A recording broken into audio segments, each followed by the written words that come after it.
Dernièrement, j'ai eu des sensations vraiment étranges dans ma maison. Je pensais que je me faisais des films, mais ma belle-sœur s'en est également rendue compte. Ce que j'ai remarqué en premier, c'était des objets tombant très fort au sol, tout seul, sans aucune raison. Parfois, quand je marche dans la maison, j'ai l'impression de voir quelqu'un, et quand je vérifie, je me rends compte qu'il n'y avait personne. Cette nuit, je me suis réveillé avec cette sensation. Vous savez, la sensation que quelqu'un, dans la chambre, vous observe. Plus tard dans la nuit, un miroir et un cadre photo accrochés là depuis plus d'1 an me sont tombés dessus. J'ai eu super mal, mais surtout ça fait tellement de bruit que ça a réveillé ma mère et ma sœur. Est-ce que tout cela pourrait être des coïncidences ou bien quelque chose de paranormal se passe? Et si c'est dangereux, qu'est-ce que je peux faire?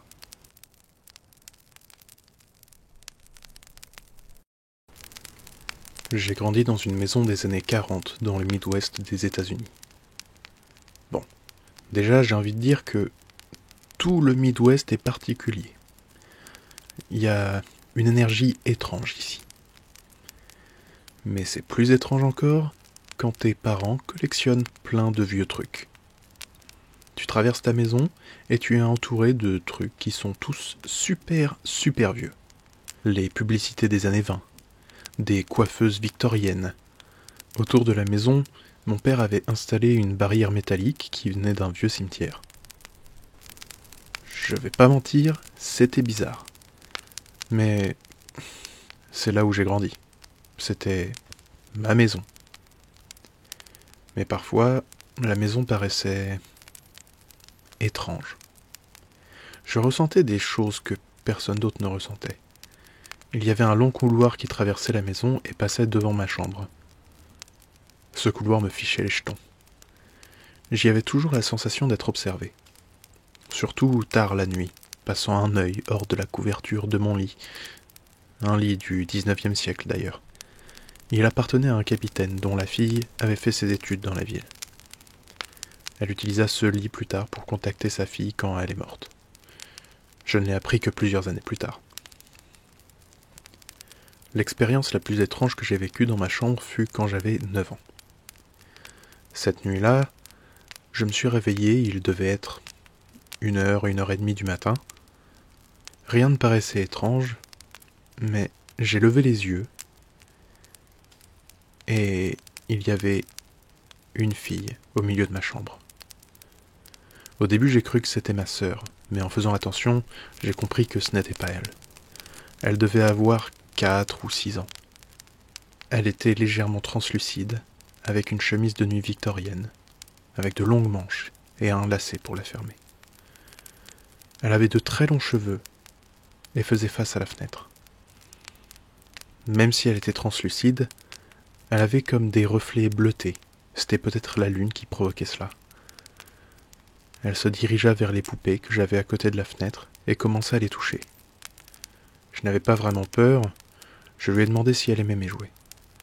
À ce moment, elle s'est retournée vers moi, comme si elle se rendait compte que j'étais là, et elle s'est précipitée vers la porte, disparaissant avant même de l'atteindre. Pendant des années, mes parents se sont moqués de la petite fille morte de ma chambre. Ils ne voulaient pas y croire ou pensaient que j'avais dû rêver, mais je sais ce que j'ai vécu. On pense qu'on a peur quand quelque chose comme ça arrive, mais j'étais calme. C'était presque apaisant.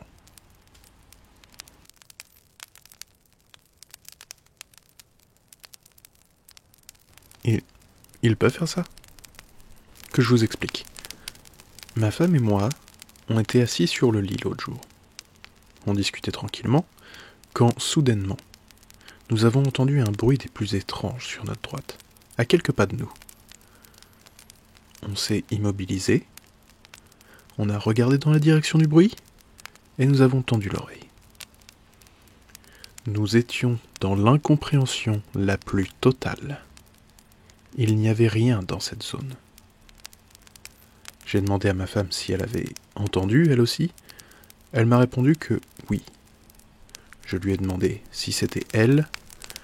Elle m'a répondu qu'elle pensait que c'était moi. Il y avait une boîte dans cette zone. Alors j'ai essayé de la bouger légèrement pour reproduire ce bruit.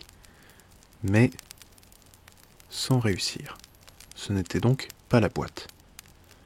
Nous avons appelé notre fils pour savoir s'il avait fait quelque chose. Quand il nous a rejoints, il nous a assuré qu'il était dans sa chambre, sur son ordinateur. Sa chambre étant de l'autre côté du couloir, nous aurions difficilement pu entendre un bruit venant de là.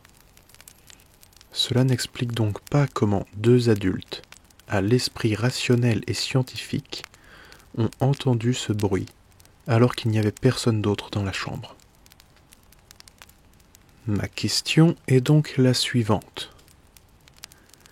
Est-ce que les fantômes peuvent péter ?